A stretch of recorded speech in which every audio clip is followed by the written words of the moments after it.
എനിക്ക് 1.5 വയസ്സുള്ളപ്പോൾ എൻ്റെ സ്വന്തം അമ്മ വേറൊരാളുടെ കൂടെ പോയി. അന്ന് അച്ഛൻ ആത്മഹത്യക്ക് ശ്രമിച്ചു. ആ വീട്ടിൽ ഞാൻ നേരിട്ടത് കടുത്ത ഒറ്റപ്പെടൽ. ഞെട്ടിക്കുന്ന വെളിപ്പെടുത്തലുമായി കിച്ചു സുധി. മലയാളികൾക്ക് പ്രിയങ്കര താരമായിരുന്നു കൊല്ലം സുധി. ഒരു വാഹന അപകടത്തിന്റെ രൂപത്തിൽ കൊല്ലം സുധിയെ മരണം തട്ടിയെടുക്കുകയായിരുന്നു. കൊല്ലം സുധിയുടെ മരണശേഷം അദ്ദേഹത്തിന്റെ മകനെ സ്വന്തം മകനെ പോലെയാണ് മലയാളികൾ സ്നേഹിച്ചത്. ഇപ്പോഴിതാ ഈ ചെറുപ്രായത്തിൽ തന്നെ താൻ കടന്നുപോയ കൈപ്പേറിയ അനുഭവങ്ങൾ വെളിപ്പെടുത്തി രംഗത്ത് വന്നിരിക്കുകയാണ് കൊല്ലം സുധിയുടെ മകൻ കിച്ചു സുധി.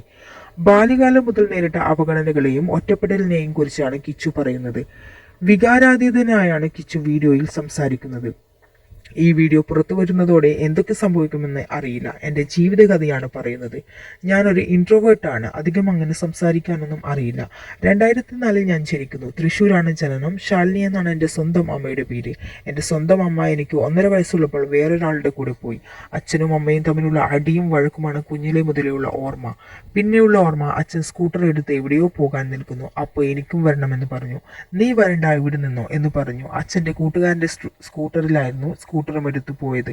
ആത്മഹത്യ ചെയ്യാനാണ്. നേരെ ഒരു ലോറിയുടെ മുമ്പിൽ ഇടിക്കാൻ പോയി. പക്ഷെ രണ്ടുപേർക്കും ഒന്നും പറ്റിയില്ല. ഒരു കടത്തിണ്ണയുടെ അരികിൽ പോയി ഞങ്ങൾ രണ്ടുപേരും ഇരുന്നു. ഞാൻ കരയുന്നുണ്ട്. അച്ഛൻ്റെ മുട്ടു മാത്രം മുറിഞ്ഞു. അതൊക്കെയാണ് എൻ്റെ ആ സമയത്തെ ഓർമ്മകൾ.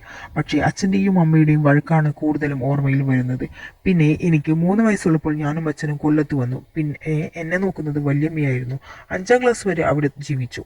അതിനിടയ്ക്ക് അച്ഛൻ 2ാമത് വിവാഹം കഴിച്ചു. വീണ എന്നായിരുന്നു അവരുടെ പേര്. ആ സമയത്ത് അച്ഛനുമായി യാതൊരു കോണ്ടാക്റ്റും ഇല്ലായിരുന്നു. അച്ഛൻ എപ്പോഴും വീണ എന്ന അവരുടെ വീട്ടിലായിരിക്കും. വൈകിട്ട് എപ്പോഴെങ്കിലും വന്ന് എന്നെ കാണും. എന്നെ അവർക്ക് ഇഷ്ടമല്ലായിരുന്നു. ഇതൊക്കെ എങ്ങനെ പറഞ്ഞു തരണമെന്ന് അറിയില്ല. എൻ്റെ മനസ്സിലുണ്ട് എല്ലാ കാര്യങ്ങളും. പക്ഷേ അത് നിങ്ങളോട് എങ്ങനെ പറഞ്ഞു തരണമെന്ന് അറിയില്ല.